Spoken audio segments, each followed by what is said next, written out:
Good morning dear students. सबसे पहले हम जो पढ़ रहे थे फ्लावरिंग प्लांट्स में रिप्रोडक्टिव सिस्टम के बारे में, उसको हम आगे कंटिन्यू करने वाले हैं।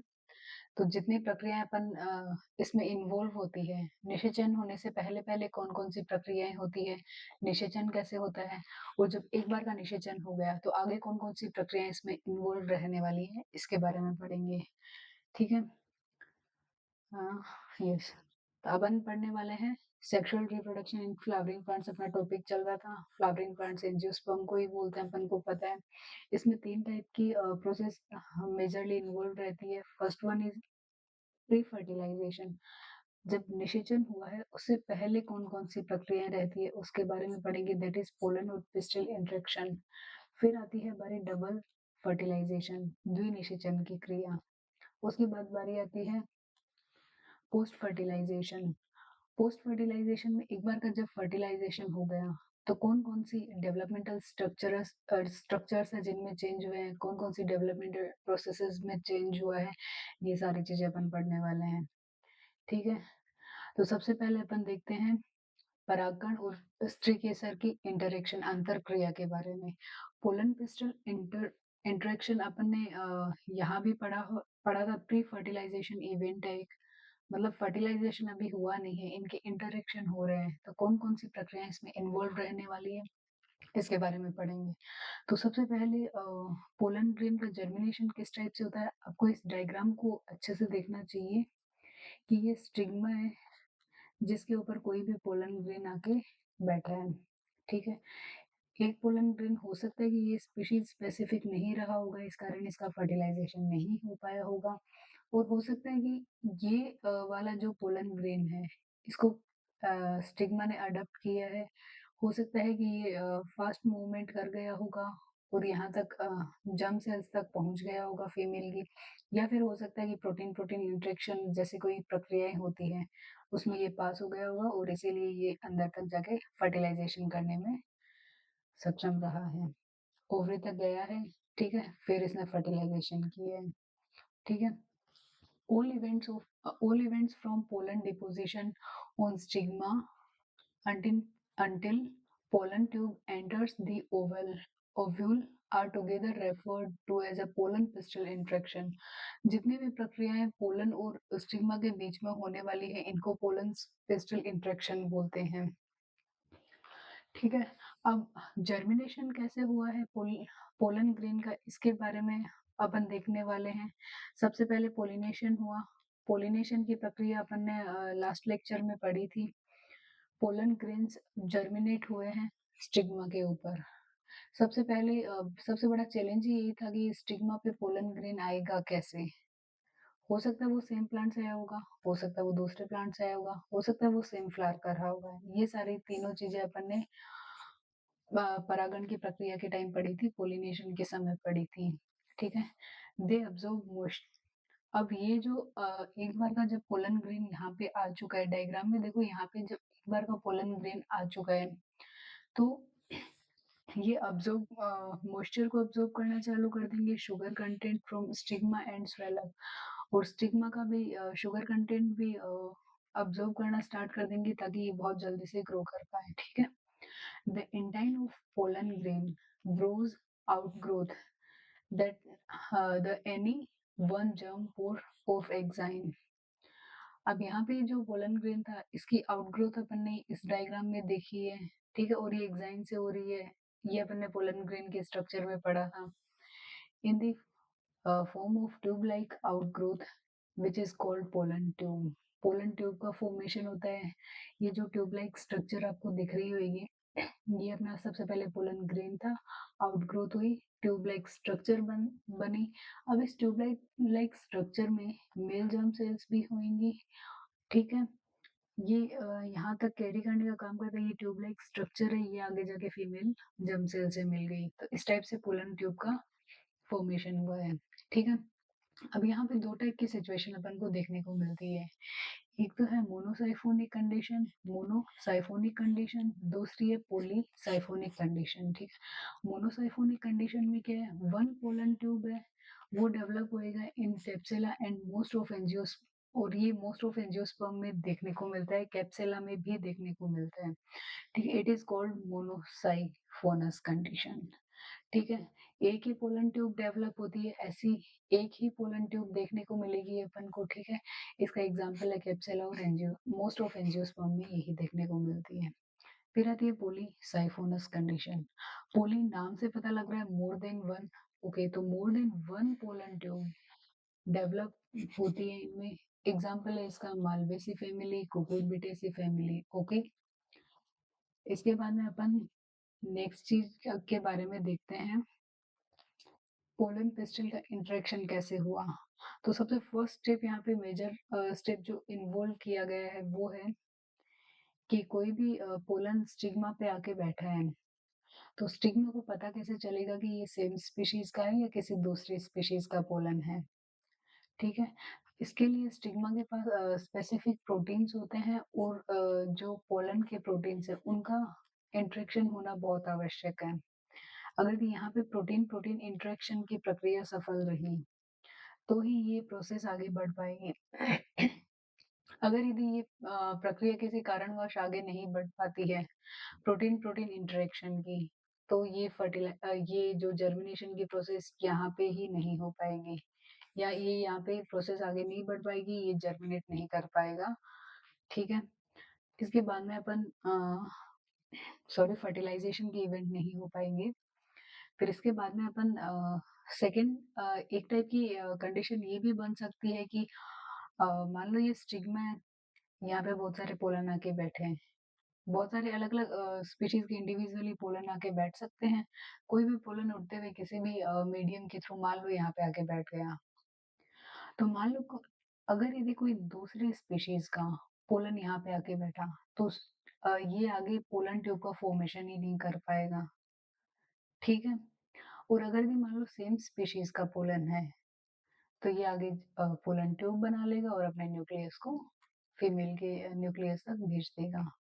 ठीक है, अब इसमें पहले भी अपन ने दो टाइप की कंडीशन पढ़ रखी है। अगर यदि ये सेम फ्लावर हो तो ये ऑटोगेमी है, और अगर यदि हो सकता ये आपको इधर दिख रहा होगा ऑटोगेमी, मान लो इसी फ्लावर का ये पोलन आके इसी फ्लावर के स्टिग्मा पे बैठ गया, दैट इज पोलनगेमी, दैट इज ऑटोगेमी। ओके, और अगर यदि मान लो कि कोई दूसरा प्लांट है, उसका फ्लावर उसके फ्लावर का पोलन आया और यहाँ पे आके इसने फर्टिलाइजेशन इवेंट चालू किए, पोलन ट्यूब का फॉर्मेशन कर दिया, तो ये प्रोसेस कहलाएगी क्रॉस पोलिनेशन। ठीक है, pollen come from another plant.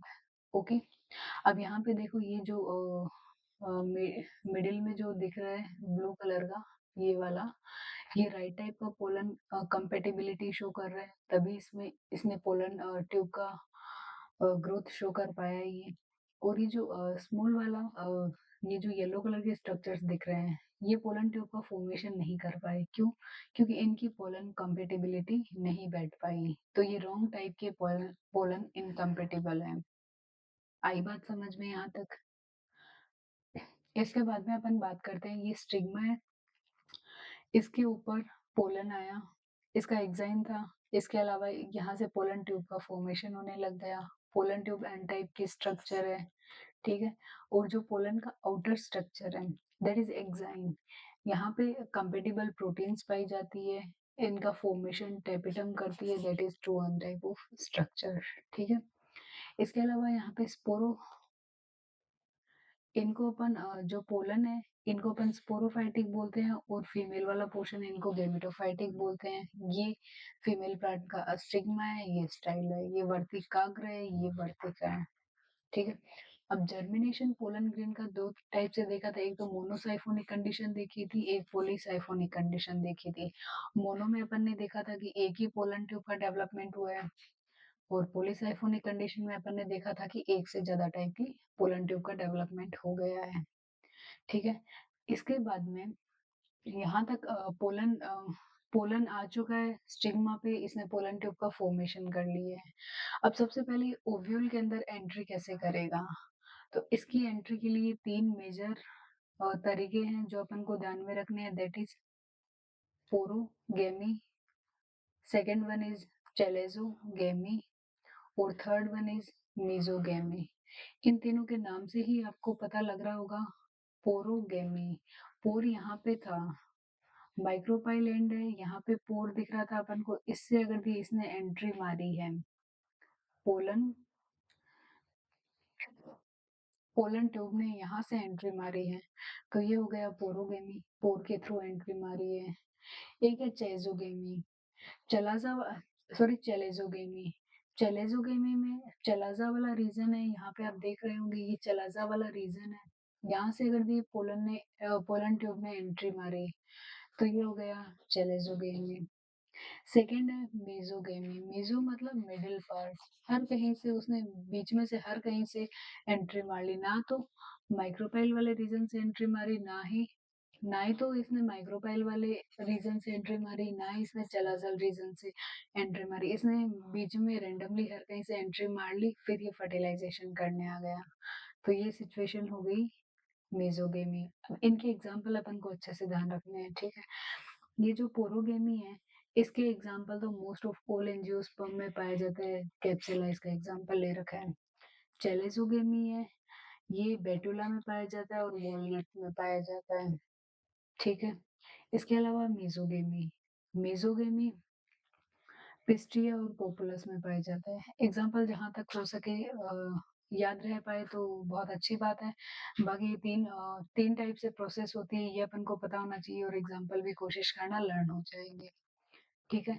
इसके बाद में अपन ने यहाँ पे तो अपन ने ओव्यूल में ओव्यूल जो अपना बीजांड है, इसमें पराग नलिका किस टाइप से प्रवेश कर पाई है, ये चीज देखी है।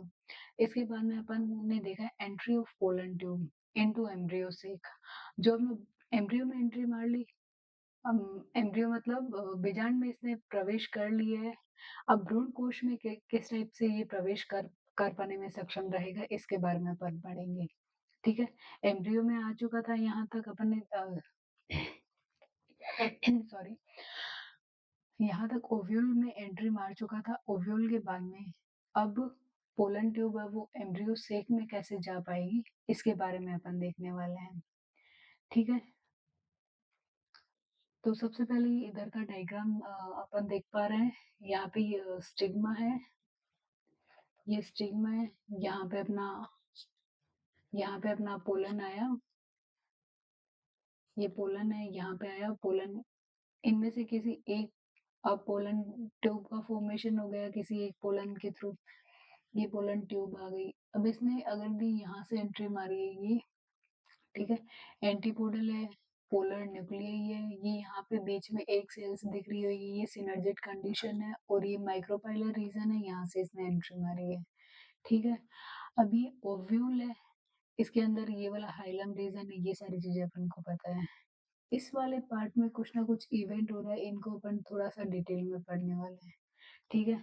यहाँ पे ये जो आउटर स्ट्रक्चर है, जो मेम्ब्रेनस स्ट्रक्चर है, इस ये प्लाज्मा मेम्ब्रेन है, ये सिनर्जिट है, ये यहाँ पे, इसके अलावा यहाँ पे सिनर्जिट के जस्ट नीचे फिलिफोम ऑपरेटस पाए जाते हैं, और यहाँ पे ये मेल गेमेट एंट्री मारने वाला है, और ये वेजिटेटिव न्यूक्लियस है इसके जस्ट नीचे, ठीक है। ये सेंट्रल सेल और एग न्यूक्लियस इस साइड है, ये सेंट्रल सेल है, ये एग न्यूक्लियस है, ठीक है। अभी मेल गेमेट्स यहाँ पे तो यहाँ पे ये मान लो यहीं तक थे, अब ये अंदर की तरफ एंट्री कर गए, ठीक है, और ये पोलर न्यूक्लियस यहाँ पे थे। तो इस टाइप से एम्ब्रियो सेक में भी इन्होंने पोलन ट्यूब ने एंटर कर लिया। ये इतनी मतलब वेटेज वाली प्रोसेस नहीं है जितना कि अपन को entry of pollen tube into ovule के बारे में पता होना चाहिए। ओव्यूल में एंट्री कैसे मारेगी, तीन तरीके हैं, पोरोगेमी, चलाइजल एंड से मारे तो चलेजोगेमी, और अगर भी यहाँ पे माइक्रोपाइल रीजन से मार रही है एंट्री, तो ये हो गई मेजोगेमी, ओके। इसके बाद में अपन ने प्री फर्टिलाइजेशन इवेंट सारे पढ़ चुके हैं। अब बारी आती है डबल फर्टिलाइजेशन की। डबल फर्टिलाइजेशन में क्या क्या कहानी है, ये अपन देखने वाले हैं। तो सबसे पहले अपन इसकी बात करते हैं, इसकी डिस्कवरी नवाश्चिन नाम का एक साइंटिस्ट था, इसने करी थी, लिलियम प्लांट में करी थी और फ्रिटिलेरिया प्लांट में करी थी, ठीक है। डबल फर्टिलाइजेशन एक टाइप का यूनिक कैरेक्टरिस्टिक है एंजियोस्पर्म्स का। इट इंक्लूड 5 न्यूक्लियाई, इसमें 5 तो न्यूक्लियाई इंक्लूड होते हैं और 2 टाइप के इवेंट्स यूजुअली देखने को मिलते हैं। इवेंट नंबर 1 क्या है? सिनगेमी। सिनगेमी युग्मक का संलयन हो रहा है। इसकी डिस्कवरी स्टारबर्गन ने करी थी। ठीक है, मोनोट्रोपा प्लांट में करी थी। तो युग्मक संलयन की खोज किसने करी थी? स्ट्रासबर्गर ने करी थी। मोनोट्रोपा प्लांट ये। The fusion of male gamete with female gamete is called syngamy और जनरेटिव फर्टिलाइजेशन। नॉर्मल जो फर्टिलाइजेशन की प्रोसेस है, दो युग्मक है, मादा युग्मक है, एक नर युग्मक है, दोनों मिले निषेचन हो गया और ये निषेचन हुआ तो आगे जाके जाइगोट का फॉर्मेशन हो गया। ये चीज है। इसके बाद में अपन बात करते हैं ट्रिपल फ्यूजन।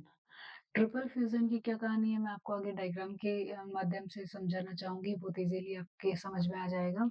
तो डबल फर्टिलाइजेशन में अपन ने ये दो इवेंट्स देख रहे थे अपन, युग्मक संलयन और ट्रिक संलयन। सिनगेमी वाली कंडीशन में अपन, जो कि नॉर्मली कंडीशन होती है, एक अपने पास एक सेल है, एक एक तो एक सेल है और एक मेल गेमीट है, दोनों के प्लोइडी एन है और इन दोनों का कर दी फ्यूजन हो गया तो अपने पास जाइगोट बनेगा, जाइगोट की प्लोइडी 2n हो जाएगी और ये फिर आगे जाके एम्ब्रियो का फॉर्मेशन कर देगा। यहाँ तक की बात क्लियर है। इसके बाद में इसकी दूसरी इवेंट अपन देखते हैं, ट्रिपल फ्यूजन। ट्रिपल नाम से पता लग रहा है तीन चीजों का फ्यूजन होने वाला है। त्रिक संलयन, तीन चीजों का संलयन होने वाला है। एक तो सेकेंडरी न्यूक्लियस का संलयन हो जाए जो कि 2n है। इसके अलावा मेल गेमेट का फ्यूज फ्यूजन हो जाए जो कि इसकी प्लोइडी n है। अगर यदि इन दोनों का फ्यूजन हो गया तो 2n तो इसके और एक n ये, इन तीनों का फ्यूजन हुआ तो 3n सेल बनी। इसको अपन पेन भी बोलते हैं, that is primary endosperm nucleus. Okay, इसके बाद नेक्स्ट बात करते हैं, प्री फर्टिलाइजेशन इवेंट देख लिए अपन ने, डबल फर्टिलाइजेशन के बारे में देख लिया। अब अपन देखते हैं post fertilization event. Post fertilization event में कौन कौन सी चीजों का डेवलपमेंट होता है ये देखते हैं। These events include development of endosperm का डेवलपमेंट होता है, एम्ब्रियो का डेवलपमेंट होता है, सीड का डेवलपमेंट होता है और फ्रूट का डेवलपमेंट होता है। तो पोस्ट फर्टिलाइजे अगर भी मान लो क्वेश्चन आ जाए, पोस्ट फर्टिलाइजेशन इवेंट के थ्रू किन किन चीजों का डेवलपमेंट होता है, तो अपन को याद रह जाएगा, एक एंडोस्पर्म है, एम्ब्रियो है, सीड का फॉर्मेशन है और फ्रूट का फॉर्मेशन है। ठीक है, अब कुछ पार्ट ऐसे जैसे कि फर्टिलाइजेशन के पहले जो स्ट्रक्चर्स थे, सॉरी, फर्टिलाइजेशन के पहले जो भी इसमें स्ट्रक्चर थे वो आफ्टर फर्टिलाइजेशन क्या क्या स्ट्रक्चर का फॉर्मेशन कर रहे हैं, ये सारी चीजें अपन देखेंगे। ठीक है, तो, तो सबसे पहले अपन स्टेप बाय स्टेप देख लेते हैं कि पार्ट्स बिफोर फर्टिलाइजेशन। फर्टिलाइजेशन से पहले अपन ने यहाँ पे देखा था फ्लावर है। फ्लावर की स्ट्रक्चर अपन ने चैप्टर के स्टार्टिंग में पढ़ी थी। इसके पास से आना एसेसरी जितने भी ऑर्गन्स है, रिप्रोडक्टिव होता नहीं, एसेसरी जितने भी सहायक अंग है, लाइक सेपल और पेटल के बारे में पढ़ा था अपन ने। पेटल जो पंखुड़ी थी, सेपल जो नीचे ग्रीन वाला पोर्शन था वो। ठीक है, इसके अलावा स्टमेन, स्टाइल, स्टिग्मा, ये सारी स्टाइल और स्टिग्मा फीमेल वाले उसमें अपन ने पढ़ा था ना, कहाँ है, ये स्टाइल है, ये ऊपर स्टिग्मा। ठीक है, वर्तिकाग्र, ये वर्तिका, ये सारी चीजें यूजुअली विदर एंड फॉल ऑफ, ये वाली सारी चीजें झड़ जाएंगी, इनका आगे कुछ भी काम नहीं रहने वाला। तो ये सारी चीजें अच्छे से ध्यान में रखना, सेपल भी, पेटल भी, स्टमेन भी, स्टाइल भी एंड ओवरी भी, ये सारी की सारी चीजें आगे जाके झड़नी है। ठीक है, इसके बाद अगर ये अपन बात करें ओवरी की, ओवरी आगे जाके फ्रूट का फॉर्मेशन कर लेगी। ओव्यूल, ओवरी, देखो एक अच्छे से बात बताते हैं, ये ओवरी है, ओवरी के अंदर ही तो ओव्यूल पाया जाता है। जैसे ही अपना मान लो ये कोई भी फ्रूट अज्यूम करो, ठीक है, मैंगो ले लो, ठीक है, आम की गुठली तो उसके अंदर ही पाई जाएगी ना, सेम यही सिनेरियो है। अगर भी ये ओवरी है तो ये फ्रूट है, ठीक है। ओवरी के अंदर क्या होता है, ओव्यूल। तो फ्रूट के अंदर क्या होता है, सीड, ठीक है। एग है, वो आगे जाके जाइगोट का फॉर्मेशन कर लेगा, ठीक है। इसके अलावा फ्यूनिकल है, वो स्टॉक ऑफ द सीड का फॉर्मेशन कर लेंगे। इसके अलावा माइक्रोपाइल रीजन जो अपन ने पढ़ा था चलाइजा के जस्ट अपोजिट साइड, ये माइक्रोपाइल ऑफ द सीड का फॉर्म, माइक्रोपाइल, ये आगे जाके सीड का माइक्रोपाइल बन जाएगा, इसके क्या है, ठीक है। और सीड का माइक्रोपाइल बनने के पीछे रीजन क्या है, तो ये फैसिलिटेशन करता है O2 के इनटेक को, वाटर के इनटेक को, ठीक है। ये दो काम हो गए इसके माइक्रोपाइलर रीजन, ठीक है। इसके अलावा न्यूसिलस है, ये आगे जाके पेरिस्पर्म का फॉर्मेशन कर देगा। इसके अलावा आउटर इंटेग्यूमेंट ऑफ ओव्यूल, जो आउटर इंटेग्यूमेंट्स थी सारी, वो टेस्टा का फॉर्मेशन कर लेगी। आउटर सीड कोट्स बोलते हैं इनको, टेस्टा आउटर सीड कोट होती है, ठीक है। इसके अलावा अपन इनर इंटेग्यूमेंट के बारे में बात करते हैं, ये आगे जाके टेगमेन का फॉर्मेशन कर लेगी। टेस्टा अगर आउटर सीड कोट है तो टेगमेन अपनी इनर सीड कोट्स है, ठीक है। इसके अलावा अपन बात करते हैं सिनर्जिड सेल्स की, ये आगे जाके डीजनरेट हो जाएगी। इसके बाद अपन बात करते हैं सेकेंडरी न्यूक्लियस की। सेकेंडरी न्यूक्लियस आगे जाके एंडोस्पर्म का निर्माण कर लेगा, और एंटीपोडल सेल्स थी वो आगे जाके डीजनरेट हो जाएगी, ठीक है। तो अगर यदि मैं बोलूँ कि इनमें से कौन कौन से स्ट्रक्चर्स हैं जो फर्टिलाइजेशन के पहले तो फ्लावर में प्रेजेंट थी, लेकिन जैसे ही फर्टिलाइजेशन हुआ डीजनरेट हो गई, तो उनको अपन एक बार लोकेट कर लेते हैं।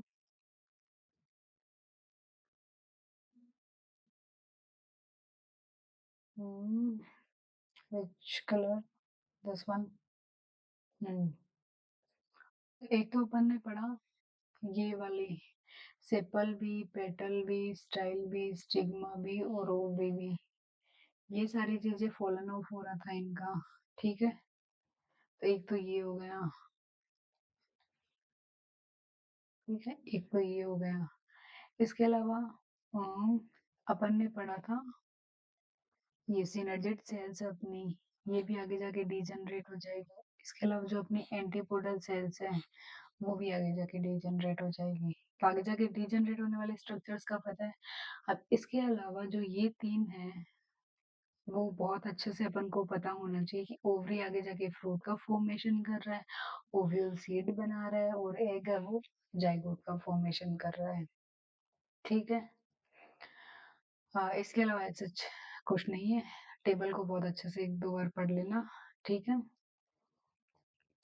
इसके बाद में अपन बात करते हैं कि जो एंडोस्पर्म अपन ने यहाँ पे पढ़ा था, एंडोस्पर्म का फॉर्मेशन किससे हुआ था। ये जो सेकेंडरी न्यूक्लियस आपको दिख रहा है, ये रहा सेकेंडरी न्यूक्लियस, इसका एंडोस्पर्म, इसने आगे जाके एंडोस्पर्म का फॉर्मेशन कर दिया, ठीक है। एंडोस्पर्म की डेवलपमेंट की पूरी कहानी देखते हैं कि कौन कौन से स्टेप इसमें इंक्लूड है, किए हुए हैं, ठीक है। तो इसमें अपन यूजुअली तीन टाइप के डेवलपमेंटल प्रोसेस को इंक्लूड करेंगे। भ्रूणपोष के विकास के समय तीन टाइप की प्रमुख प्रक्रियाएं होती है। इन तीनों के इनमें से सबसे पहली है केंद्रकीय भ्रूणपोष, न्यूक्लियर एंडोस्पर्म और फ्री न्यूक्लियर एंडोस्पर्म। इसकी ये किस सबसे पहले तो कोई भी चीज़ है, इनके अपन ने तीन टाइप्स, उनके सब टाइप्स देखने और उनकी एग्जाम्पल अपन को बहुत अच्छे से पता होना चाहिए, ठीक है। तो अपन ने मान लो केंद्रीय भ्रूणपोष के विकास के बारे में अपन पढ़ रहे थे, केंद्रीय भ्रूणपोष पढ़ा तो किस में पाया जा रहा है ये पता होना चाहिए। फिर इनका नाम से ही पता लग रहा है कि इसकी कहानी क्या होने वाली है, ठीक है। तो सबसे पहले अपन इसके एग्जाम्पल के बारे में देखते हैं कि किस में ये पाया जा रहा है, ठीक है। तो ये डाइकोटाइलेडोन्स में पाया जाता है, कैप्सुला में पाया जाता है, ठीक है। Such of endosperm developed by free nuclear division of primary endosperm nucleus, ठीक है। प्राइमरी एंडोस्पर्म न्यूक्लियस था, जिसको कि अपन ने PEN भी बोला था, प्राइमरी एंडोस्पर्म न्यूक्लियस, ठीक है। प्राइमरी एंडोस्पर्म न्यूक्लियस, ठीक है, इसको अपन ने PEN भी बोला था, ठीक है। इसमें डिवीजन होने लगे, फिर ये दस मल्टी न्यूक्लिएटेड एंडोस्पर्म का फॉर्मेशन हो गया। Later on cytokinesis take place. यहाँ पे साइटोकाइनेसिस, साइटो मतलब सेल, काइनेसिस मतलब डिवीजन, सेल्स का डिवीजन होने लग गया। So that multi cellular endosperm is formed at maturity. Okay, इसके बाद में this type of endosperm is most common in angiosperm. सारे एंजियोस्पर्म में यही मोस्ट फ्रिक्वेंटली अपन को देखने को मिलता है। ठीक है, इसके अलावा सेकंड अपन बात करते हैं कोशिकीय भ्रूणपोष की। कोशिकीय भ्रूणपोष या फिर सेलुलर एंडोस्पर्म किस में पाया जाता है? तो ये जो गेमो पेटिली ग्रुप है इनमें पाया जाता है। During the development each division of primary endosperm nucleus is followed by cytokinesis. वही वही वाली सेम कहानी है, लेकिन प्राइमरी एंडोस्पर्म न्यूक्लियस में डिवीजन हो रहा है यहाँ पे। ठीक है, so that endosperm remains cellular from the beginning। तो ये जो अपना एंडोस्पर्म है वो सेलुलर फॉर्म में ही रह पाएगा, तो इसको अपन ने सेलुलर एंडोस्पर्म बोल दिया। इसके अलावा आता है हेलोबियल एंडोस्पर्म। हेलोबियल एंडोस्पर्म जो अपने हेलोबियल्स है, जिनको कि अपन जो अपना ऑर्डर हेलोबियल है, जिनको कि जिसमें यूजुअली मोनोकोट्स आते हैं, इनमें पाया जाता है। ठीक है, तो इसमें अपन को सबसे ज्यादा ध्यान में रखने लायक चीज क्या है? डेवलपमेंट ऑफ एंडोस्पर्म तीन टाइप से होता है। ठीक है, एक तो न्यूक्लियर एंडोस्पर्म है, सेलुलर एंडोस्पर्म है और हेलोबियल एंडोस्पर्म है। अब इनके एग्जांपल क्या क्या है? न्यूक्लियर पाया जा रहा है डाइकोटाइलेडोन्स में, सेलुलर पाया जाता है गेमेटोपेटल पेटिली ग्रुप में, और जो अपना हेलोबियल एंडोस्पर्म है वो पाया जा रहा है हेलोबियस ऑर्डर में, जिसमें कि यूजुअली अपन मोनोकोट्स को मेंशन करते हैं। यहाँ तक की बात क्लियर है? इसके बाद में अपन एम्ब्रियो जेनेसिस के बारे में देखते हैं कि भ्रूण का विकास किस प्रकार से हुआ है। तो एम्ब्रियो जेनेसिस की प्रोसेस दो टाइप से देख सकते हैं अपन। एक तो हो सकता है कि डाइकोट्स में कैसे हुआ होगा, एक हो सकता है कि मोनोकोट्स में किस टाइप से विकास हुआ होगा।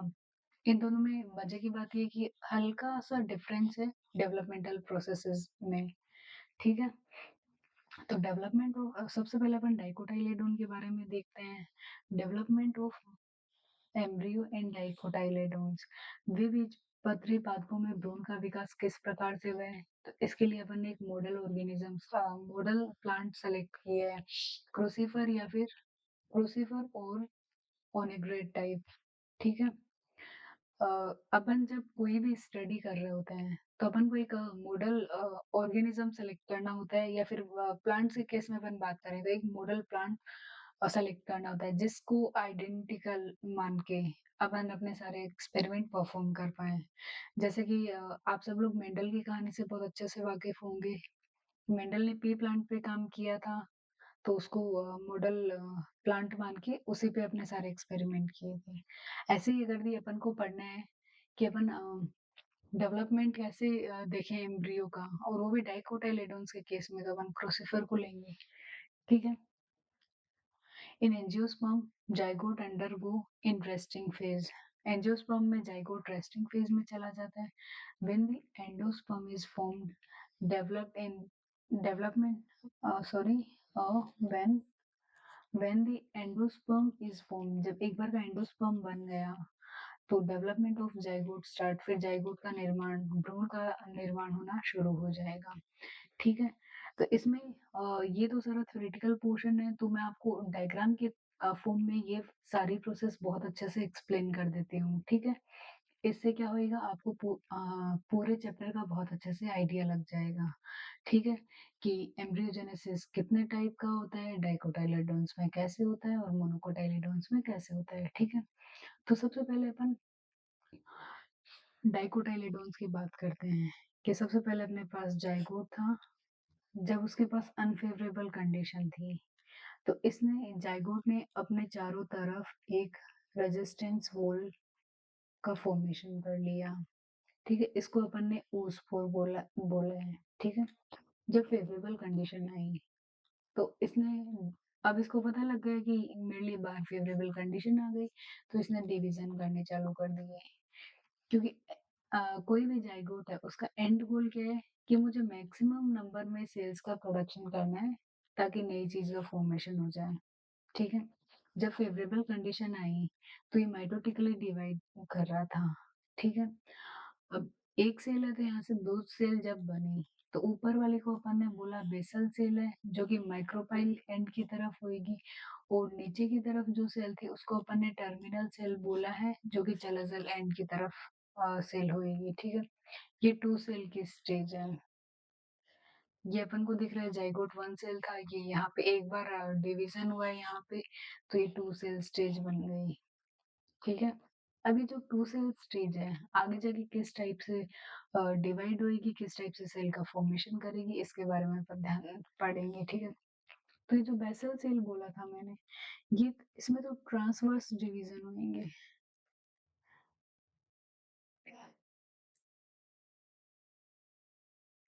ये जो बेसल सेल है, ठीक है, ये जो basal, let me change my colour. सबसे पहले तो बेसल सेल है, वो ट्रांसवर्स डिवीजन होगा इसमें, और जो टर्मिनल सेल है ट्रांसवर्स सेल थी वो डिवाइड करेगी वर्टिकली।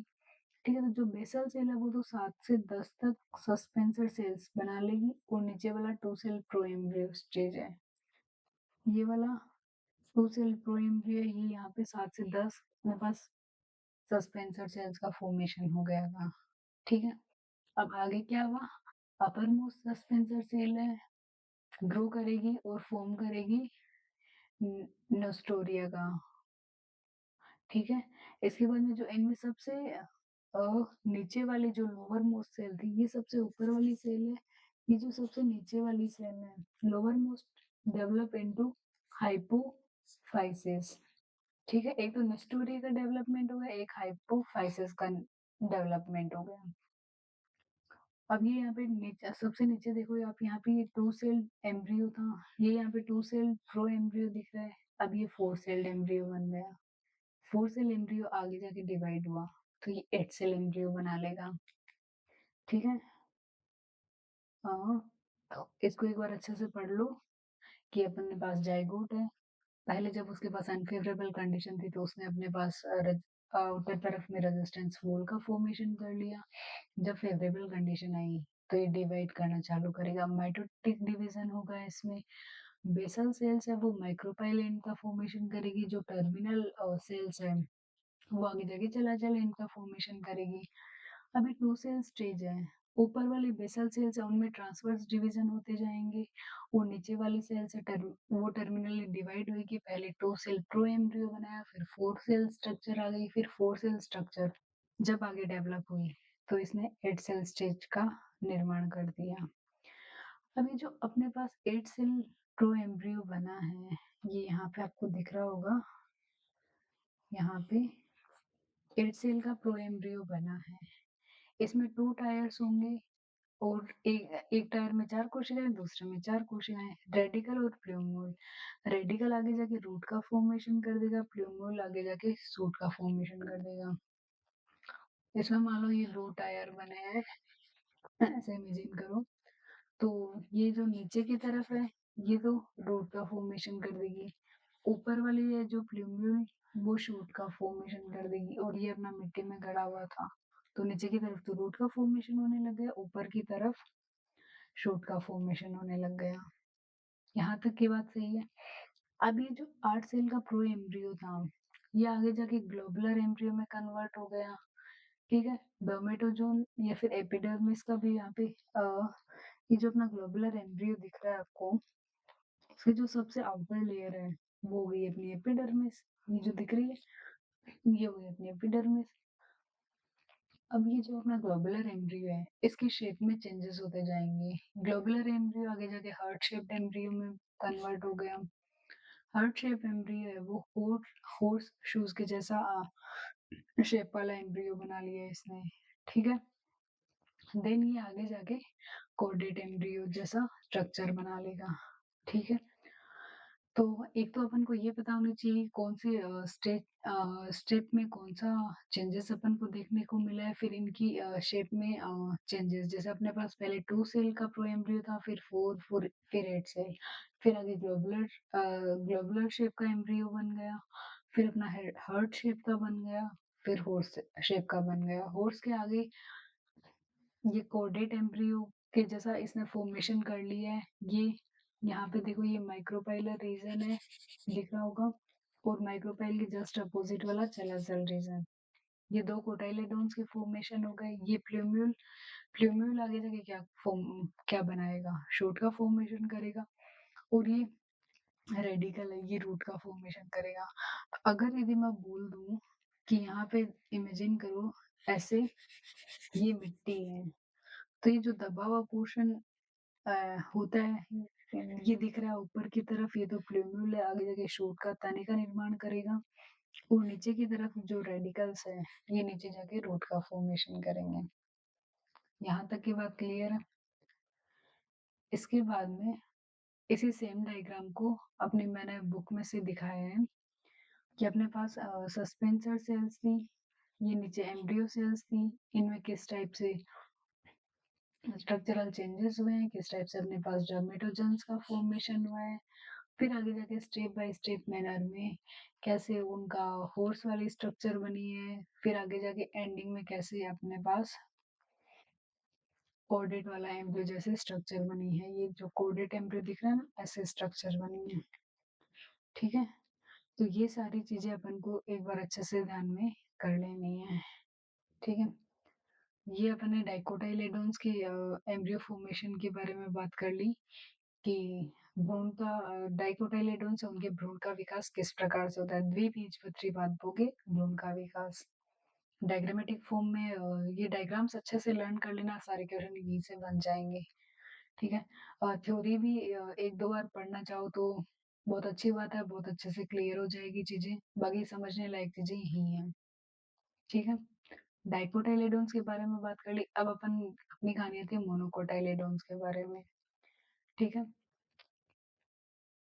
1 मिनट का ब्रेक ले लो।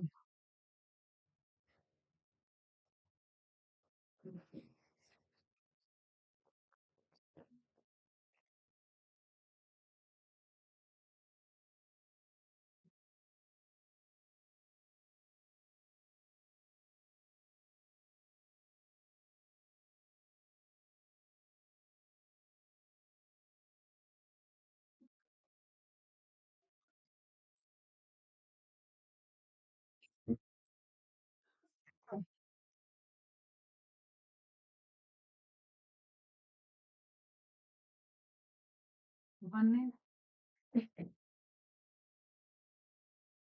अभी अपन ने द्विबीजपत्री पादपों में भ्रूण के विकास के बारे में बात की।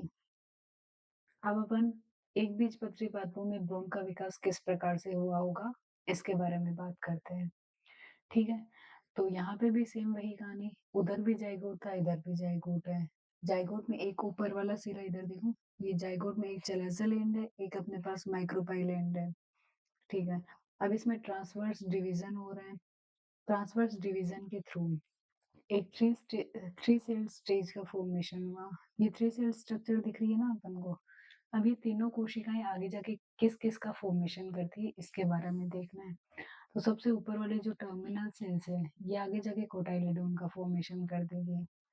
ठीक है, जो मध्य वाली कोशिका है, मिडिल सेल है, ये divide two form all parts of embryo. Embryo के सारे parts divide two form all parts of embryo, embryo के जितने भी पार्ट्स हैं उनका निर्माण करेगी। इसके अलावा like plumule, radicle, epicotyledon, hypocotyl, suspensor cells. Okay, अब इसके बाद में जो बेसल कोशिका थी, आधार वाली कोशिका थी, ये सिंपली एनलार्ज होएगी, अब्जॉर्ब करेगी नरिशमेंट को। ठीक है, अभी जो टर्मिनल सेल अपन ने देखी थी, कोटाइलेडोन का निर्माण कर लिया, मिडिल सेल और ये जो सबसे नीचे बेसल सेल है। अब इन तीनों का आगे जाके कौन किस रूप में कन्वर्ट हुआ है, इसके बारे में देखेंगे अपन। ठीक है, तो ये वाली जो स्ट्रक्चर है, ये सबसे पहले यहाँ से शुरू करो। कोटाइलिडनरी नोड का फॉर्मेशन दिख रहा होगा जहाँ पे मेरा हाइलाइटर चल रहा है, ये कोटाइलिडनरी नोड। इस नोड के जस्ट नीचे बनता है हाइपोकोटाइल और जस्ट ऊपर की तरफ बनता है एपिकोटाइल। ठीक है, एपिकोटाइल और हाइपोकोटाइल की पोजीशन के बारे में अपन को पता लग गया। कोटाइलिडनरी नोड के जस्ट ऊपर एपी, जस्ट नीचे हाइपो। ठीक है, इसके अलावा प्लूम्यूल का फॉर्मेशन होता है और प्लूम्यूल है, इसके अलावा ये प्लूम्यूल का फॉर्मेशन हो गया है, इसके अलावा कैलियोप्टाइल का फॉर्मेशन हो गया है। ठीक है, इसके अलावा ये जो अपना कोटाइलिडनरी नोड है, इससे कोटाइलेडोन का फॉर्मेशन होगा, नाम से पता लग रहा है। और ये अपनी एम्ब्रियोनल एक्सिस है, ये एम्ब्रियोनल एक्सिस है। इसके अलावा ये रेडिकल्स है, ये कोलियोराइज है। सबसे नीचे की तरफ बेसल सेल्स है जो कि सस्पेंसर सेल्स का फॉर्मेशन, बेसल सेल्स है। इसके अलावा ये भी सस्पेंसर सेल है। इसके अलावा ये स्कूटेलम है, दिख रहा है ये वाला स्कूटेलम है। ओके, और ये बेसल सेल से ये आगे जाके डिजनरेट हो जाएगी। ठीक है, अब बात करते हैं, ये कोटाइलिडोन है, इसके पास अभी तक कोई रिजर्व फूड नहीं था और ये कैलियोप्टाइल है। ओके, और ये इधर की तरफ कोलियोराइज है। ठीक है, अब आगे जाके ये देखो एम्ब्रियो के अंदर ये वाली स्ट्रक्चर है। ठीक है, ये कोटाइलिडोन है अपना और ये स्टार्ची लेयर है जिसके अंदर स्टार्च पाया जा रहा है, बहुत सारा स्टार्च स्टार्च। ठीक है, ये अपना एंडोस्पर्म है। ये एल्यूरोन की लेयर है, प्रोटीन लेयर है। जो आउटर लेयर है वो तो प्रोटीन की बनी होती है और अंदर जो स्टार्च लेयर है उसमें स्टार्च स्टार्च भरा हुआ है। और एल्यूरोन लेयर प्रोटीन से बनी लेयर है। तो ये अपनी कहानी थी मोनोकोट्स, एक बीजपत्री पादपों में किस प्रकार से भ्रूण का डेवलपमेंट होता है। ठीक है, इसके बाद में ये वही स्ट्रक्चर है, डायग्रामेटिक रूप में अपन दोबारा देख रहे हैं। ठीक है, ऊपर स्क्यूटेलम का फॉर्मेशन है, फिर ये कैलियोप्टाइल है, ये यहाँ पे ये शूट का अपेक्स दिख रहा होगा, ये एपीब्लास्ट है, ये रेडिकल है, ये रूट केप है और ये कोलियोराइजर रीजन है। ठीक है, अब ये तो अपनी बात हो गई, एम्ब्रियो का फॉर्मेशन अपन ने देख लिया। अब अपन को सीड का डेवलपमेंट कैसे हुआ है, क्या फ्रूट की कहानी रहने वाली है और क्या इनके अलावा भी कोई एक दो इवेंट है, इनके बारे में अपन देखने वाले हैं। ठीक है, तो जो अपन ने पहले लिस्ट पढ़ी थी उसमें अपन ने देखा था ओव्यूल से सीड का फॉर्मेशन हुआ है। ठीक है, तो सीड का फॉर्मेशन फर्टिलाइज्ड ओव्यूल से हुआ है, ये चीज अपन को पता है। फर्टिलाइज्ड ओव्यूल से सीड का फॉर्मेशन हुआ है। ठीक है, इसमें कौन कौन से कंपोनेंट होते हैं, सीड के कौन कौन से पार्ट्स होते हैं, इनके बारे में पढ़ेंगे अपन। ठीक है, तो यूजुअली अपन इसमें 4 पार्ट्स को कंसीडर करते हैं। जो फर्स्ट वाला पोर्शन है वो है एंडोस्पर्म। एंडोस्पर्म अगर यदि किसी में पाया जा रहा है तो इस बिहाफ पे अपन इसके कैरेक्टर को बोल देंगे कि ये एल्ब्यूमिनस सीड है। और अगर यदि किसी में नहीं पाया जा रहा, अब्सेंट है, तो अपन इसको बोल देंगे नॉन एल्ब्यूमिनस सीड। ठीक है, इसके बाद अपन बात करते हैं न्यूसेलस की। अगर यदि न्यूसेलस पाया जा रहा है तो अपन इसको बोल देंगे पेरिस्पर्मिक सीड। और अगर यदि न्यूसेलस नहीं पाया जा रहा तो अपन इसको बोल देंगे नॉन पेरिस्पर्मिक सीड। ठीक है, इसके अलावा सीड का कवर पाया जाता है, ये सीड है, इसके बाद जो इसका कवर है। इसके अलावा जैसे चने में देखा होगा आपने, चने के ऊपर कवर दिखता है, और भी सब में ऑलमोस्ट सब में सीड कवर देखने को मिलता है। ठीक है, अब बात करते हैं एम्ब्रियो की। एम्ब्रियो दो टाइप से डिवाइड कर सकते हैं, तो कोटाइलेडोन्स, एक एम्ब्रियोनल एक्सिस। कोटाइलेडोन अगर यदि वन हुआ, एक ही कोटाइलेडोन प्रेजेंट है, तो अपन ने इसको इस बिहाफ पे मोनोकोट सीड बोल दिया। और अगर ये दो कोटाइलेडोन अपने पास प्रेजेंट हुए तो अपन ने इसको डाइकोटाइलेडोन सीड बोल दिया। ठीक है, अब अगर एंडोस्पर्म पाया जा रहा है तो अपन ने इसको एल्ब्यूमिनस सीड बोला। इसके एग्जांपल राइस और व्हीट अच्छे से ध्यान में रखना है। फिर अगर ये नॉन एल्ब्यूमिनस सीड है, इनके एग्जांपल है पी और ग्राउंडनट। ठीक है, इसके अलावा अगर ये न्यूसेलस पाया जा रहा है, इसके बिहाफ पे अपन ने बोल दिया ये तो पेरिस्पर्मिक सीड है। तो इसका एग्जाम्पल है ब्लैक पेपर और बीट रूट। ठीक है, एम्ब्रियो में कोटाइलेडोन अगर भी एक है तो अपन ने बोला कि ये मोनोकोट सीट है। इसका एग्जाम्पल है राइस, बीट और मेज। अगर भी कोटाइलेडोन दो पाए जा रहे हैं मतलब एक डाइकोट सीट है, डाइकोट सीट है, तो इसके एग्जाम्पल है पी, पीनट और ग्रेन्स। ओके, अब ये तो सीड का डेवलपमेंट देख रहे थे। अपन को पता है fertilised ovary, sorry fertilised ovule आगे जाके सीड का फॉर्मेशन करेगा। इसके कंपोनेंट्स के बारे में बात कर ली। ठीक है, अगर भी कोई कंपोनेंट प्रेजेंट है तो उसके बिहाफ पे अपन ने सीड को किस टाइप से क्लासिफाई किया है, अगर भी कोई एब्सेंट है तो उसके बिहाफ पे अपन ने सीड को कैसे क्लासिफाई किया है। यहाँ तक की बात क्लियर है। अब न्यूट्रिशन कौन से स्टेज में कौन किसको न्यूट्रिशन प्रोवाइड करा रहा है इसके बारे में देखते हैं। तो सबसे पहले अपने पास ओव्यूल है। इससे जब जाइगोट का फॉर्मेशन हुआ तो अपने पास न्यूसेलस था जिसने अपन को न्यूट्रिशन प्रोवाइड करा है। एक बार का जब अपना जाइगोट बन गया तो जाइगोट से एम्ब्रियो का फॉर्मेशन हुआ तो अपने पास एंडोस्पर्म था। ठीक है, एम्ब्रियो के बाद में कोटाइलेडोन, एम्ब्रियो के बाद में जब अपन ने सीड का फॉर्मेशन किया, सीड बनाया, तो इस टाइम अपन ने नरिशमेंट कौन प्रोवाइड करा रहा था, कोटाइलेडोन प्रोवाइड करा रहे थे। ठीक है, इन तीनों के बारे में बहुत अच्छे से पता करना है, कौन सी स्टेज में कौन किसको न्यूट्रिशन प्रोवाइड करा रहा है। यहाँ तक की ठीक बात। फिर नेक्स्ट अपन बात करते हैं सीड के टाइप्स के बारे में। ठीक है,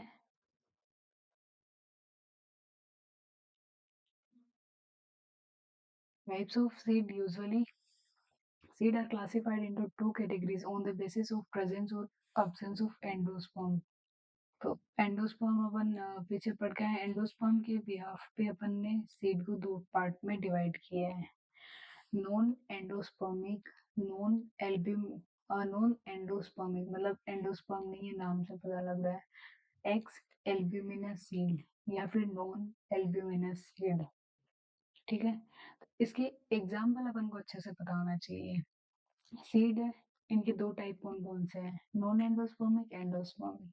नॉन एंडोस्पर्मिक को अपन एक्स एल्ब्यूमिनस सीड भी बोल देते हैं या फिर नॉन एल्ब्यूमिनस सीड भी बोल देते हैं। कुछ एंडोस्पर्मिक या फिर एल्ब्यूमिनस सीड है। इसके एग्जाम्पल कौन कौन से हैं इनके बारे में अपन देखने वाले हैं। ठीक है, अ, सबसे पहले अपन नॉन एंडोस्पर्मिक वाले का एग्जाम्पल देख लेते हैं। ऑर्किड है, पेथूस है, ठीक है, जिसको अपन मनी प्लांट भी बोलते हैं, वेलिस्नेरिया है। ठीक है, इसके बाद में एंडोस्पर्मिक वाला है। इसके एग्जाम्पल है कैस्टोर, पपाया, कॉटन और सनफ्लावर। ठीक है, इसके बाद अगली बात अपन ने टाइप के बारे में बात कर ली थी। अब डाइकोट और मोनोकोट में कुछ मेजर डिफरेंसेस के बारे में देख लेते हैं कि मोनोकोट की क्या कहानी रहने वाली है और डाइकोट की क्या कहानी रहने वाली है। ठीक है, तो मोनोकोट में तो एम्ब्रियो कंसिस्ट ऑफ सिंगल कोटाइलेडोन। कोटाइलेडोन के बिहाफ पे तो अपन ने मोनोकोट बोला था। डाई में दो कोटाइलेडोन्स होंगे, मोनो में एक सिंगल कोटाइलेडोन पाया जाएगा। ठीक है, flowers part are present in multiple of three. इसमें जो पेटल्स की बात कर लो, सेपल की बात कर लो, तीन पाई जाएगी या छह या नौ या फिर 12, तीन के मल्टीपल में पाई जाएगी। ठीक है, यहाँ पे या तो मल्टीपल पाई जाएगी 4 के या फिर मल्टीपल पाई जाएगी 5 की, डाइकोट के केस में। ठीक है, मेजर लीफ वेन्स आर, इसमें पैरेलल लीफ वेन्स होती है। मान लो ये अपनी कोई लीफ है एक्स वाई जेड, इसमें सारी जितनी भी लीव्स होगी वो सारी पैरेलल होगी, बट यहाँ पे रेटिकुलेटेड शेप में होगी लीफ वेन्स। ठीक है, stem vascular bundle are scattered. Scattered मतलब होता है कि बिखरे बिखरे से सारे वेस्कुलर बंडल रहेंगे, लेकिन यहाँ पे stem vascular bundle are in the form of a ring, ring की फॉर्म में पाए जाएंगे, मतलब अरेंज्ड वे में पाए जाएंगे डाइकोट्स के केस में, जबकि मोनोकोट्स में ऐसा नहीं होता। मोनोकोट्स में रैंडमली हर कैसी शेप में पाया जाता है, स्केटर्ड होते हैं, बिखरे हुए होते हैं, ठीक है। यहाँ पे रूट एडवेंटिशियस टाइप की होती है, यहाँ पे रूट डेवलप फ्रॉम रेडिकल, यहाँ पे रेडिकल से बनती है, यहाँ पे एडवेंटिशियस टाइप की होती है। मोनोकोट्स के एग्जाम्पल के बारे में बात करें, राइस, व्हीट और मेज। और अगर डाइकोट्स के एग्जाम्पल के बारे में बात करें, बीन, वाटर लिली, ठीक है।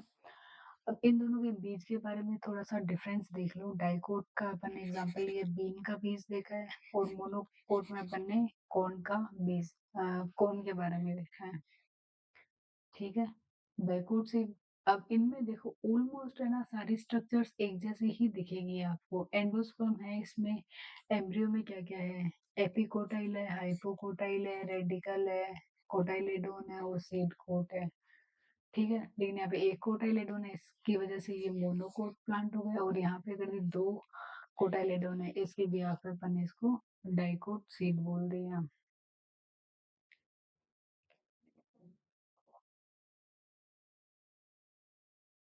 ठीक है। इसके बाद में अगली बात अपन बात करते हैं फ्रूट के बारे में। सीड के बारे में बात कर ली, सीड की क्या कहानी थी, कितने टाइप के थे, कौन कौन से कंपोनेंट है, कौन कौन से कंपोनेंट प्रेजेंट हुए, तो कौन सा सीड बनेगा, या और इसके एग्जाम्पल क्या क्या है, ये सारी चीजें पढ़ी। अब अपन बात करते हैं थोड़ी बहुत फ्रूट के बारे में। तो फ्रूट के बारे में बेसिकली अपन को जो टाइप्स के बारे में पता होना चाहिए, कि एक तो ट्रू फ्रूट होता है, एक फॉल्स फ्रूट होता है। ट्रू फ्रूट की क्या कहानी रहने वाली है और फॉल्स फ्रूट की क्या कहानी रहने वाली है, ये अपन यहाँ पे देखेंगे। ट्रू फ्रूट है, देख, ovary ripes into a fruit, ovary ripe होके फ्रूट का फॉर्मेशन कर लेगी, ओवरी वोल है, ये फ्रूट वोल बना लेगी, और इनको फ्रूट वोल का अपन known as pericarp, okay. The fruits may be fleshy as in guava, orange, mango, etc. और may be dry, या तो fleshy टाइप के हो सकते हैं या ड्राई टाइप के हो सकते हैं, ठीक है। ड्राई टाइप के एग्जाम्पल है ग्राउंडनट और मस्टर्ड, और फ्लेशी टाइप के फ्रूट के एग्जाम्पल क्या क्या है, गुआवा, ऑरेंज, मैंगो, और ड्राई की ग्राउंडनट, मस्टर्ड, ठीक है। इसके बाद अपन बात करते हैं, usually fruits are develop from fertilised ovary. Usually तो ये फर्टिलाइज्ड ओवरी से ही बनते हैं, but sometimes fit can be develop from fruit. इसको थोड़ा सा, ये फ्रूट है, develop, fruit can be develop from unfertilised ovary. कुछ कुछ केसेस में अनफर्टिलाइज्ड ओवरी से भी डेवलप हो सकते हैं।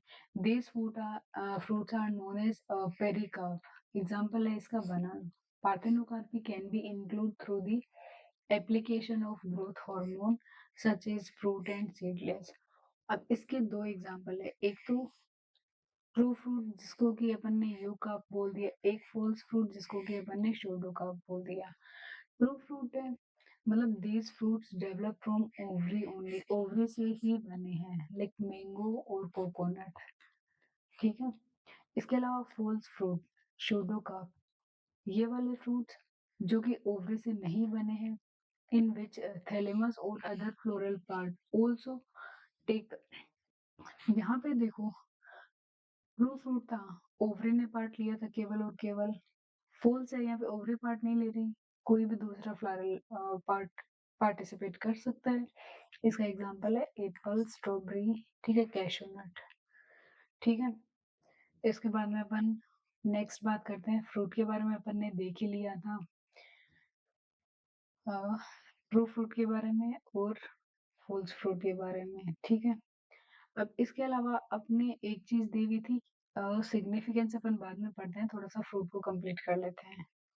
फ्रूट अपन को पता है मेच्योर ओवरी से बनता है। अब इसमें तीन टाइप है। First one is true fruit, या फिर इसको यूकार्पिक फ्रूट बोल दिया। सेकंड को अपन ने फॉल्स फ्रूट या फिर शोडो फ्रूट बोल दिया। थर्ड को अपन ने पार्थेनोकार्पिक फ्रूट बोल दिया, ठीक है। जो ट्रू फ्रूट है, ये यूकार्पिक फ्रूट है, वो डेवलप होएगा मेच्योर ओवरी से, ठीक है। जैसा अपन ने पिछले वाली स्लाइड में भी पढ़ा था, इसका एग्जांपल है मैंगो। कोर्स फ्रूट है और developed from ovary wall with other floral part of the plant. ये तो ओवरी से हुआ है, ये ओवरी से नहीं होगा, बाकी कोई भी फ्लोरल पार्ट से डेवलप हो सकता है। इसका एग्जांपल है एप्पल और स्ट्रॉबेरी। इसके अलावा होता है एक टाइप का और fruit, that is parthenocarpic fruit. Parthenocarpic fruit है, फ्रूट का फॉर्मेशन होता है बिना किसी फर्टिलाइजेशन के, फर्टिलाइजेशन भी आवश्यक नहीं है, ऐसे ही फ्रूट का फॉर्मेशन हो जाएगा। इसका एग्जांपल है बनाना। ठीक है, इसके अलावा फ्रूट को अपन एक टाइप से और डिवाइड कर सकते हैं, जिसमें आता है सिंपल फ्रूट, एग्रीगेट फ्रूट और कंपोजिट फ्रूट। सबसे पहले कंपोजिट फ्रूट देखते हैं। When in fluorescence make fruit. इसका कंपोजिट फ्रूट का एग्जांपल है पाइनएप्पल। ठीक है, एग्रीगेट फ्रूट के बारे में देखते हैं। एग्रीगेट फ्रूट में एपोकार्पस कंडीशन पाई जाती है, इसका एग्जांपल है स्ट्रॉबेरी। लेकिन जो सिंपल टाइप के फ्रूट है वो मल्टी कार्पिलरी होते हैं और मोनोकार्पिलरी भी हो सकते हैं। अगर यदि ये एक ही पोलन आता तो ये मोनोकार्पिलरी हो जाता है, ये दोनों आ गए तो ये मल्टी कार्पिलरी हो गया। ये यहाँ पे ये एपोकार्पस नहीं, यहाँ पे सिनकार्पस कंडीशन है।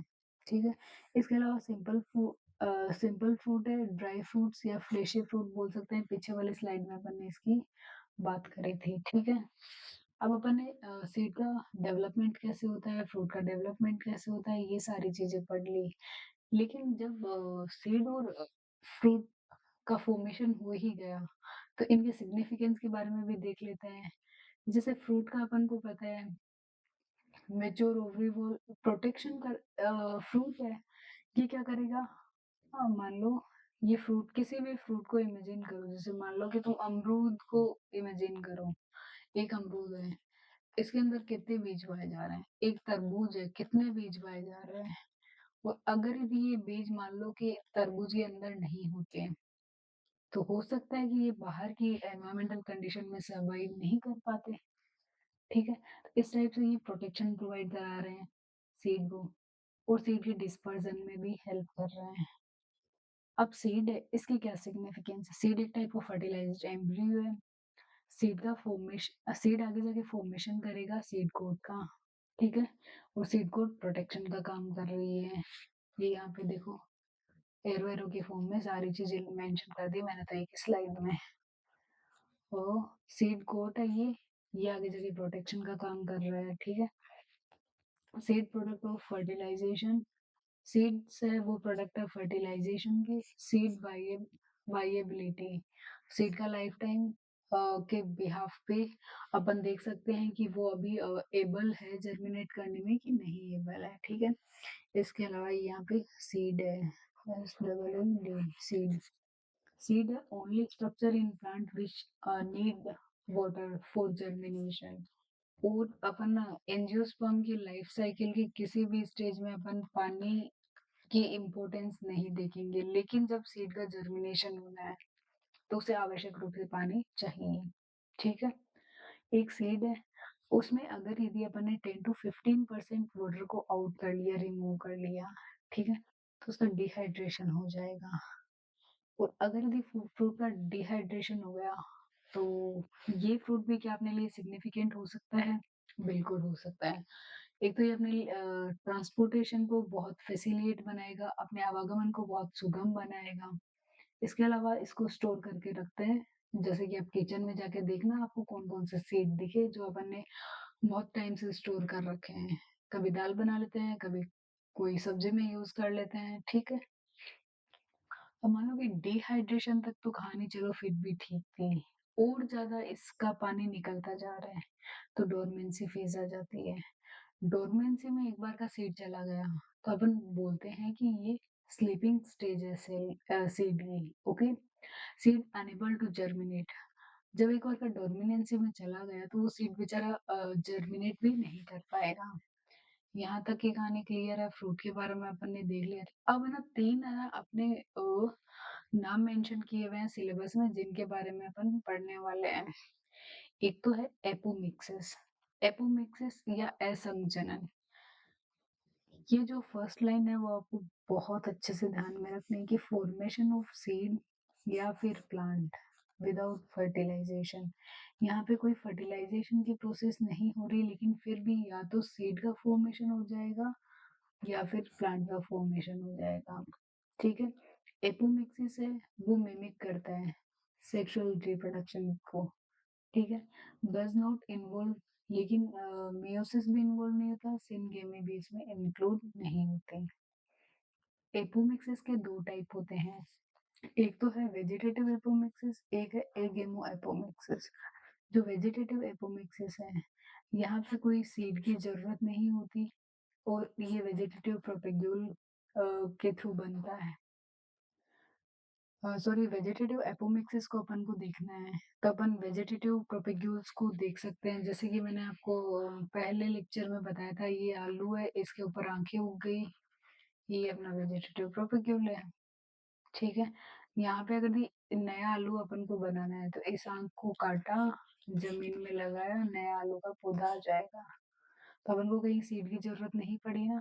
बस यही वेजिटेटिव एपोमिक्सिस है, वेजिटेटिव प्रोपेग्यूल के थ्रू अपन बिना सीड के किसी नए प्लांट को उगा दें। ठीक है। इसके अलावा एगेमो एपोमिक्सिस, यहाँ पे कोई फर्टिलाइजेशन नहीं होगा, कोई मियोसिस नहीं होगा। ठीक है। अब इसके अलावा एपोमिक्सिस मान लो कि हैपन हो गया कहीं पे भी, तो इसके सिग्निफिकेंस क्या क्या है। तो सी डू नॉट हैव एनी वाइएबिलिटी, इनकी लाइफ स्पान कुछ ऐसा कोई फिक्स नहीं होगा। एनहेंसमेंट पॉसिबल हो पाएगा इनका, लेकिन एक इसका बहुत बड़ा ड्रॉबैक है कि यदि अपन आर्टिफिशियली चाहें कि मान लो अपना टमाटर है प्लस आलू है, इन दोनों को मिक्स करो, फिर अपन इनको ग्रो कर देते हैं। या फिर अपन मान लो कि आलू को ग्रो कर, आलू तो है ही, खैर किसी और प्लांट को अपन को ग्रो कराना है, तो ये अपने लिए अगर ये अपन ने लैब में ऐसा परफॉर्म किया, ठीक है, तो ये अपने लिए बहुत कॉस्टली प्रोसेस पड़ने वाली है। ठीक है। फिर सीड है, ये कमर्शियली इफेक्टिव, ऑब्वियसली कमर्शियली ये बहुत ज्यादा इफेक्टिव चीज मान सकते हैं अपन इसको। अपन इसको वापस एग्रीकल्चर में यूज कर सकते हैं, अपन इनको फूड प्रोडक्ट में यूज कर सकते हैं। इसके अलावा दो चीजें और यहाँ पे मेंशन की हुई थी। ठीक है। एक तो है पोली एम्ब्रियोनी और एक है पार्थिनोकार्पी। पोली एम्ब्रियोनी को अपन बहु भ्रूणता भी बोलते हैं। पोली मतलब मोर देन वन, बोली मतलब मोर देन वन, एम्ब्रियो मतलब भ्रूण। Development of more than one embryo, एक से ज्यादा एम्ब्रियो अगर किसी सीड में बन गए तो अपन ने इसको बोल दिया ये पोली एम्ब्रियोनी कंडीशन है। ठीक है। एक तो टू टाइप से पोली एम्ब्रियोनी हो सकती है। ठीक है। एक हो सकता है कि फॉल्स टाइप से पोली एम्ब्रियोनी हो, और टू टाइप से पोली एम्ब्रियोनी हो रही है। वन एम्ब्रियो सेक है मल्टीपल फ्रूट। ठीक है। जैसे कि अपन बोलते हैं कि सिट्रस फ्रूट की ये कहानी है। अगर ये फॉल्स टाइप से हो रहा है, एक ओव्यूल है, मल्टीपल एम्ब्रियो सेक बन रहे हैं, मल्टीपल एम्ब्रियोस का फॉर्मेशन हो रहा है। ठीक है। इसके अलावा ये तो अपन ने कहानी पढ़ ली। सबसे पहले एपोमिक्सिस के बारे में पढ़ लिया था, पोली एम्ब्रियोनी के बारे में पढ़ लिया था। अब लास्ट है पार्थेनोकार्पी, जिसको कि अपन असंगजनन भी बोलते हैं। असंगजनन, बिना साथ के ही जनन हो गया, फ्रूट का फॉर्मेशन हो गया, लेकिन कोई फर्टिलाइजेशन हुआ ही नहीं, तो ये हो गया अपना असंगजनन, किसी के साथ के बिना ही जनन हो गया, पार्थेनोकार्पी। अपन ने पहले भी पढ़ा था, दो चार स्लाइड पहले। ठीक है। तो ये इतनी सी कहानी थी। अपन ने अभी प्लांट का जो सेक्सुअल रिप्रोडक्शन की कहानी थी, लैंगिक जनन थी पादपों में, वो कंप्लीट कर लिया है। यहाँ तक बहुत अच्छे से पढ़ना। Wish you all the very best. Thank you.